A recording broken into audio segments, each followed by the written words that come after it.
ज्ञानाश्रयी काव्यधारा या संत काव्यधारा है उसकी प्रमुख प्रवृत्तियों पे हम चर्चा कर रहे थे। जिसमें से कुछ जो प्रवृत्तियां थी, जैसे पहली थी कि निर्गुण या ज्ञानाश्रयी काव्यधारा के जो कवि हैं उन्होंने निर्गुण ब्रह्म की उपासना पर बल दिया। दूसरी थी कि इन कवियों ने एकेश्वरवादी या अवतारवाद या बहुदेववाद का खंडन किया। तीसरी थी कि इन्होंने ज्ञान की प्रतिष्ठा पर या ज्ञान साधना पर बल दिया। अगले थे गुरु की महिमा पर बल दिया। उसके बाद अगली थी कि ये अद्वैतवादी विचारधारा के कवि थे, अद्वैतवादी। इन्होंने आत्मा और परमात्मा को एक माना। यहाँ तक हमारी चर्चा हो चुकी थी। इसके बाद संत काव्यधारा या ज्ञानाश्रयी काव्यधारा के जो कवियों की जो अगली विशेषता है वो है रूढ़िवाद एवं मिथ्या आडंबरों का विरोध।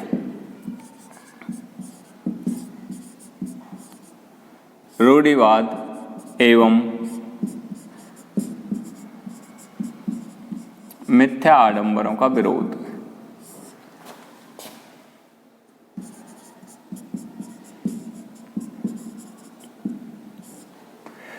रूढ़िवाद एवं मिथ्या आडंबरों का विरोध। अब देखिए, आपने सुना होगा कि हिंदी साहित्य का जो भक्ति काल है वो वैचारिक संपन्नता का काल है, वैचारिक संपन्नता का काल। इन कवियों ने समाज में क्या हो रहा है, समाज में किस तरह से सुधार किया जा सकता है, समाज में किस तरह के आडंबर, किस तरह के अंधविश्वास फैले हुए हैं, उनका इन्होंने खंडन किया, विरोध किया। आपने देखा होगा कबीर के मामले में, आपने सुना होगा कि खंडनात्मक दृष्टिकोण के कवि हैं। और इतना भी सुना होगा आपने कि कबीर कवि कम समाज सुधारक अधिक है। कबीर कवि कम समाज सुधारक अधिक है। इन्होंने कोई जानबूझकर कविता नहीं लिखी, बल्कि इनका प्रमुख जो उद्देश्य था वो समाज में सुधार करना था। समाज में सुधार करना था। तो समाज में सुधार कब होगा? जब तत्कालीन जो व्यवस्थाएं हैं जिनमें विभिन्न प्रकार के आडंबर फैले हुए थे, रूढ़िवादिता फैली हुई थी, विभिन्न प्रकार के धर्म के जो पुजारी हैं, मौलवी हैं, वो इस तरह धर्मांधता में जनता का शोषण कर रहे थे। धार्मिक आडंबरों के माध्यम से वो इस तरह जनता में इस तरह के अंधविश्वास पैदा कर रहे थे। तो उन्होंने उन सब का खंडन किया, मिथ्या आडंबरों का खंडन किया। क्यों? क्योंकि ये समाज में सुधार करना चाहते थे, समाज में अच्छी व्यवस्था स्थापित करना चाहते थे। आप देखिए, कबीर का आपने पढ़ा होगा, सबसे पहले इन्होंने माला फेरने का विरोध किया, माला फेरने का विरोध किया।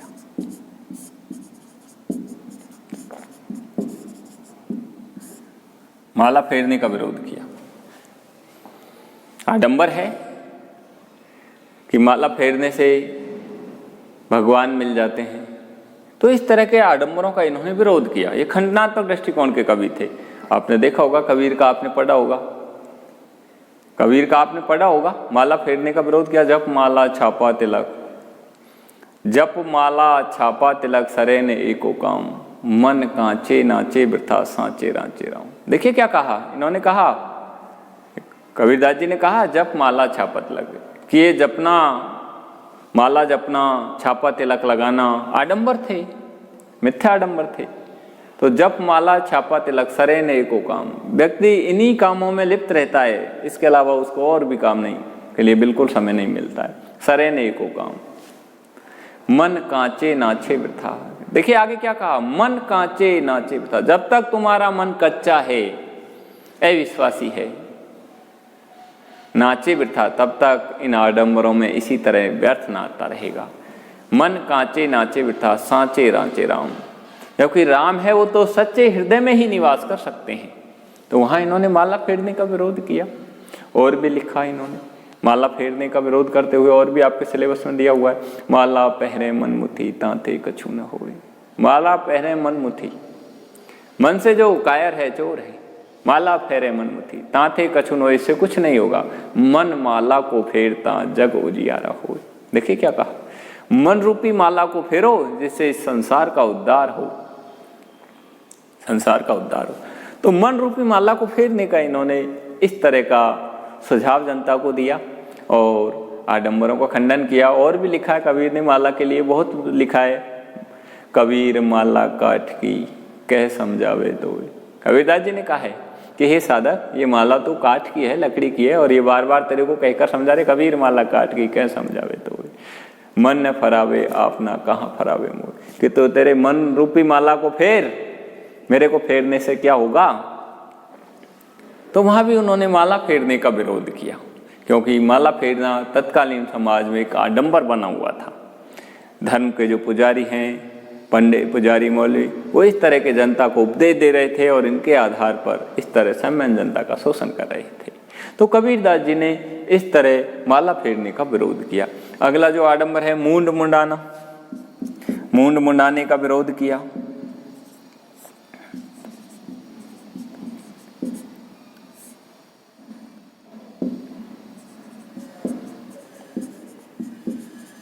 आपने देखा होगा कि बहुत सारे लोग हैं, मूंड मुंडाने का विरोध, बहुत सारे लोग हैं। गुरु पूर्णिमा आती है, गुरु बनाते हैं, वो गुरुओं के आदेश अनुसार मुंडन करवा लेते हैं, मुंडन करवा लेते हैं, और जो मुंडन करवाएगा उसी को दीक्षा दी जाती है, ऐसा कहा जाता है। तो कबीरदास जी ने उन आडंबरों को देखा कि लोग हैं वो गुरु के शिक्षा लेने के लिए मूंड मुंडाते हैं, और जो मूंड मुंडा लेता है उसी को सच्चा साधक माना जाता है, भक्त माना जाता है। तो ये आडंबर था, अंधविश्वास था। कबीरदास जी ने उसका खंडन किया, कहा मूंड मुंडाए हरि मिले। अगर मूंड मुंडाने से ईश्वर मिल जाए, मूंड मुंडाए हरि मिले, तो सब कोई ले मुंडाए, तो सभी व्यक्ति मूंड मुंडा ले। मूंड मुंडाए हरि मिले तो सबको ले मुंडाए, वार वार के मूंडते भेड़न बैकुंठ जाए। कि भेड़ होती है उसका तो बार बार मुंडन होता है, फिर वो बैकुंठ क्यों नहीं जाती। तो इस तरह इन्होंने तर्क दिया। समाज की जो भी व्यवस्थाएं थी उनके प्रति इनकी प्रकृति विद्रोही हो गई थी, विद्रोही की बन गई थी। और भी लिखा है मूंड मुंडाने का या केस कटाने का, इन्होंने और भी विरोध किया। केसन कहा बिगारियो, कहा साधकों से कहा, भक्तों से कहा, हमसे कहा। केसन कहा बिगारिया जो मूंडे सो वार, इन केसों ने तुम्हारा क्या बिगाड़ा है जो इनको बार बार मूंडते हो, जो मूंडे सो वार। मन को क्यों नहीं मूंडिए जामे विषय विकार, अरे इस मन को मूंडो जामे विषय विकार, जिसमें विभिन्न प्रकार के वासना रूपी विकार भरे हुए हैं, सांसारिक विषय वासना रूपी विकार भरे हैं, काम क्रोध मद लोभ मोह ईर्ष्या द्वेष, इस तरह के विकार जिसमें भरे हुए हैं, उस मन को क्यों नहीं मूंडिए, उसको क्यों नहीं सफाई करिए। इन केसों को क्यों मूंडाते हो, इन्होंने तुम्हारा क्या बिगाड़ा है। तो इस तरह इन्होंने मूंड मुंडाने का भी विरोध किया। ये भी एक आडंबर था, ये भी एक अंधविश्वास था। अगली जो आडंबर था वो था हिंदू उपासना पद्धति। हिंदू उपासना पद्धति, हिंदू उपासना पद्धति बोल दो इसको, चाहे मूर्ति पूजा बोल दो, एक ही बात है। मूर्ति पूजा का भी इन्होंने विरोध किया। हिंदू उपासना पद्धति या मूर्ति पूजा का भी इन्होंने विरोध किया। आपने देखा होगा कि लोग मंदिरों में जाते हैं, पहले जल चढ़ाएंगे, मूर्ति का स्नान करवाएंगे, फिर उसके छापा तिलक लगाएंगे, फिर आरती करेंगे, पूजा पाठ करेंगे, फूल चढ़ाएंगे। तो इनका इन्होंने विरोध किया, लिखा है इन्होंने। मूर्ति पूजा का विरोध करते हुए, जो हिंदुओं में अधिकतर की जाती है, उस मूर्ति पूजा का विरोध करते हुए उन्होंने कहा पाहन पूजे हर मिले। क्या कहा इन्होंने? कहा कि अगर पत्थर को पूजने से ईश्वर मिल जाए, पाहन पूजे हर मिले, तो मैं पूजू पहाड़, तो मैं पहाड़ को पूज सकता हूं। पाहन पूजे हर मिले तो मैं पूजू पहाड़, ताते तो चाखी भली। इस मूर्ति पूजा के बजाय, इस पत्थर की पूजा के बजाय तो वो चक्की अच्छी है, ताते तो चाखी भली। पीस खाए संसार, जिससे संसार पीस करके खा लेता है। तो देखिए वहां मूर्ति पूजा का विरोध किया इन्होंने। और भी लिखा है एक जगह इन्होंने, और भी मूर्ति पूजा का विरोध करते, और भी कहा इन्होंने दुनिया कैसी बावरी, पाहन पूजन जाए। घर की दुनिया कैसी बावरी, पाहन पूजन जाए, घर की चकिया कोई न पूजे, जय का पीसा खाए। जिसका पीसा खाए उस घर की चकिया को कोई नहीं पूजता है। तो इस तरह इन्होंने मूर्ति पूजा या हिंदू उपासना पद्धति का विरोध किया। और इतना ही नहीं, हिंदुओं के साथ साथ इन्होंने मुस्लिम उपासना पद्धति का भी विरोध किया। मुस्लिम उपासना पद्धति का भी इन्होंने विरोध किया।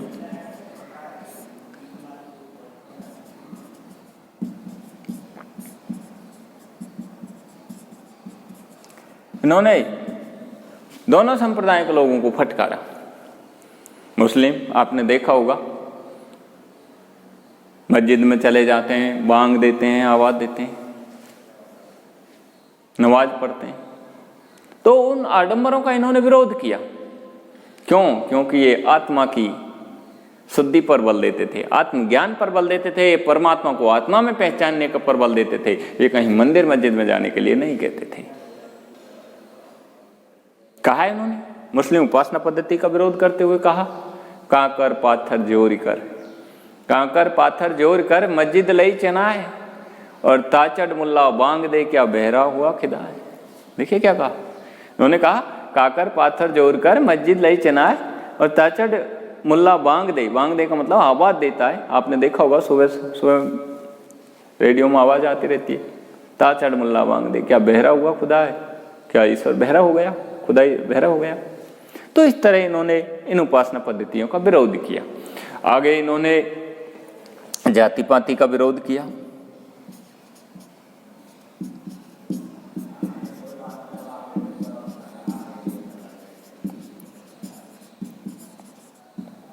देखिए, इन्होंने देखा कि उस समय की जो समाज की जो व्यवस्थाएं थी, उसमें विभिन्न प्रकार के वर्ण, विभिन्न प्रकार के संप्रदाय, विभिन्न प्रकार की जाति पाति के भेदभाव पैदा हो गए थे, जिनके आधार पर समाज में विभिन्न प्रकार के इस तरह के छुआछूत जैसे इस तरह के भेदभाव रूपी इस तरह के विचार पैदा हो गए थे, ऊंच नीच वाले विचार पैदा हो गए थे। ये उन विचारों का खंडन करके और समाज में समरसता स्थापित करना चाहते थे, समानता स्थापित करना चाहते थे। इन्होंने कहा जाति पाति का विरोध करते हुए, समाज में सभी को समान अधिकार प्रदान करते हुए या समानता स्थापित करने के लिए इन्होंने कहा भी था, जाति पाति पूछे नहीं कोई। क्या कहा? जाति पाति पूछे नहीं कोई, कि उस ईश्वर के दरबार में कोई जाति पाति नहीं पूछता है। आपने देखा होगा उस समय के जो समाज था, उसमें जो उच्च वर्ग के लोग हैं उन्हीं को मंदिर में मस्जिद में घुसने का प्रवेश था। निम्न वर्ग के जो लोग हैं, शूद्र हैं, उनको मंदिर मस्जिद में प्रवेश नहीं था, धार्मिक ग्रंथों को उनको पढ़ने का अधिकार नहीं था। तो उस समय की उन व्यवस्थाओं को देख करके उन्होंने उस आडंबर का विरोध किया। उन्होंने कहा जाति पाति पूछे नहीं कोई, हरि का भजे सो हरि का हुई। जो हरि के दरबार में उस हरि का स्मरण करता है वही उस हरि का हो जाता है, वही परमात्मा में हो जाता है। तो इस तरह इन्होंने जाति पाति का विरोध किया। और भी लिखा, एक जगह उन्होंने कहा वैष्णव भया तो क्या भया, अगर तू वैष्णव हो गया तो क्या भया, वैष्णव भया तो क्या भया, पूछा नहीं विवेक, छापा तिलक लगाए के दगदा लोक अनेक।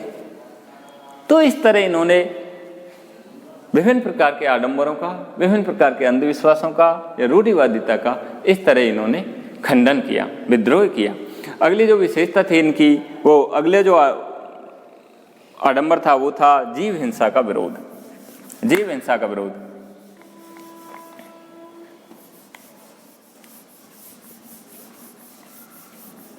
देखिए, अगला जो था वो था जीव हिंसा का विरोध।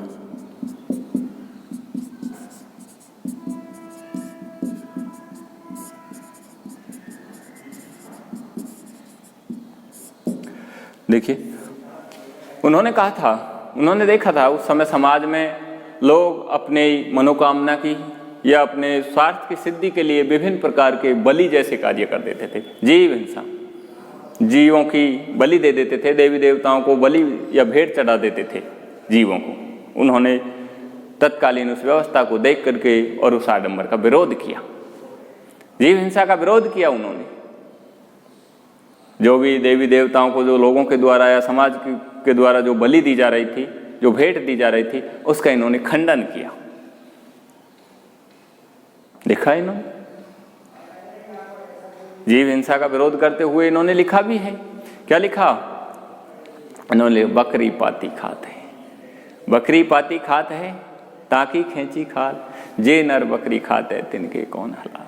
देखिए क्या कहा, बकरी बेचारी खुद पत्ती खाती है। आपने देखा होगा बहुत सारे लोग हैं, वो आपने देखा होगा विभिन्न प्रकार के तीज त्योहार ईद वगैरह इन पे है, विभिन्न प्रकार के पशुओं की बलि कर देते हैं। तो उसके लिए इन्होंने कहा बकरी पाती खात है ताकि खेची खाल, जे नर बकरी खाते हैं तिनके कौन, जे नर बकरी खाते हैं उनको कौन रक्षक होगा, लाल रक्षक होगा। और भी लिखा वो है दिन भर रोजा हनत है, रात हनत है गाय, ये तो खुदा की बंदगी। इस तरह इन्होंने जीव हिंसा का विरोध किया। कबीरदास जी ने जीव हिंसा का विरोध किया।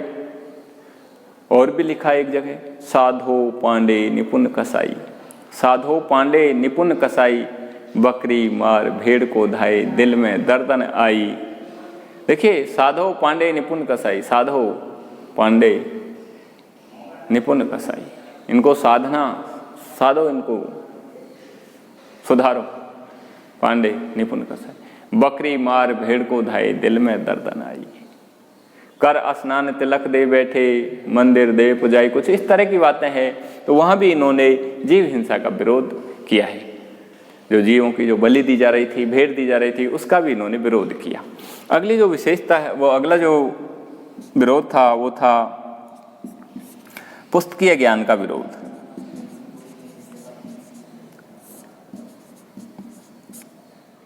पुस्तकीय ज्ञान या वैदिक ज्ञान का विरोध।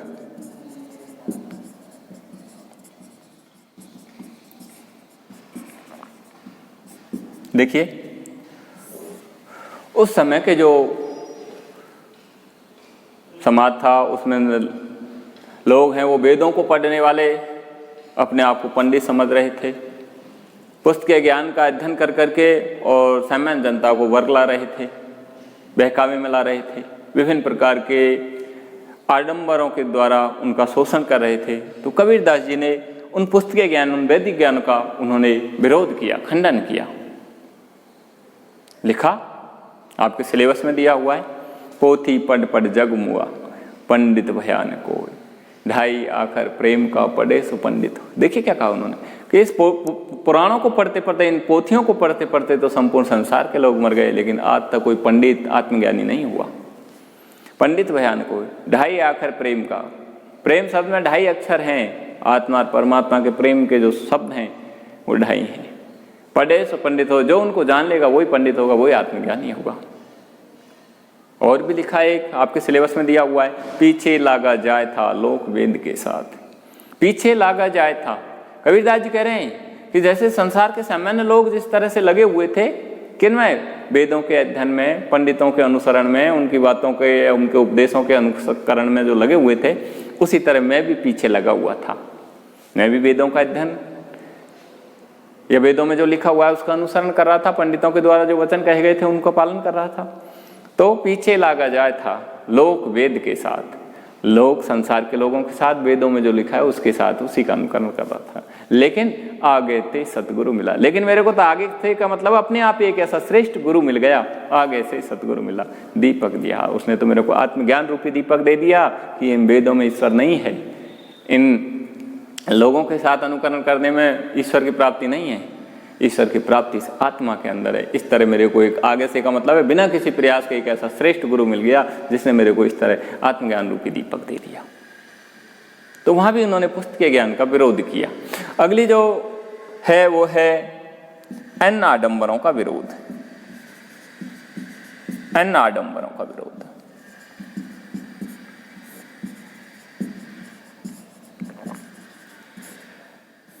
अब देखिए, ये इतने आडंबरों के अलावा इन्होंने और भी बहुत सारे आडंबर हैं जिनका इन्होंने विरोध किया।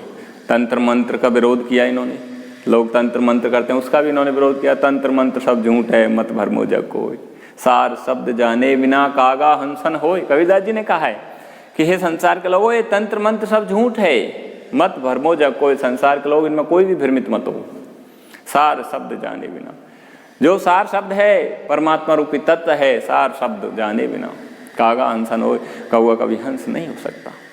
और भी लिखा है इन आडंबरों में इन्होंने, जैसे एक जगह लिखा इन्होंने, मत मथुरा दिल द्वारिका, काया काशी जान, मैंने संसार के लोगों से कहा है मन को मथुरा बना लो, दिल को द्वारका बना लो और काशी काया जान। 10वां द्वार देहुरा, 10वां द्वार देहुरा उस हृदय के अंदर, 10वां द्वार देहुरा ताम ज्योति पिणा, उसमें उस परमात्मा रूपी ज्योति को पहचान। और भी लिखा है माला फेरने में, जैसे और भी लिखा, माला तो कर में फिरे जी फिरे मुखमाए, मनवा तो 14 फिरे ये तो सुमरन ना है। सुमरन आपने देखा होगा, जैसे माला फिर सुमरन करते रहते हैं लोग, माला ले लेते हैं हाथ में, राम राम राम राम इस तरह जपते रहते हैं। उसका इन्होंने विरोध किया। माला तो कर में फिरे जी फिरे मुखमाए, मनवा तो 14 फिरे, मन तो चारों दिशाओं में फिर रहा है, सांसारिक विषयवासनाओं में भटक रहा है। ये तो सुमरन आए, इस तरह का ये सुमरन नहीं है। सुमरन के लिए समाधि लगाओ और आत्मा में परमात्मा को खोजो, इस तरह का इन्होंने उपदेश दिया। तो इस तरह कबीरदास जी ने विभिन्न प्रकार के आडंबरों एवं रूढ़ियों का या इस तरह के अंधविश्वासों का इन्होंने विरोध किया। अगली जो इनकी विशेषता थी वो थी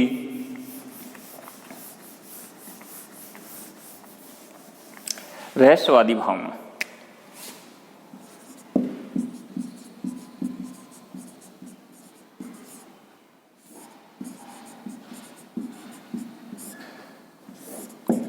रहस्यवादी भावना, अब देखिए रहस्यवाद क्या होता है, रहस्यवाद को कितने रूपों में बांटा गया है, कबीरदास जी के काव्य में किस तरह का रहस्यवाद है, इस पर हम चर्चा आपसे अगले वीडियो में करेंगे। धन्यवाद। आज हम इतना ही पढ़ते हैं। धन्यवाद।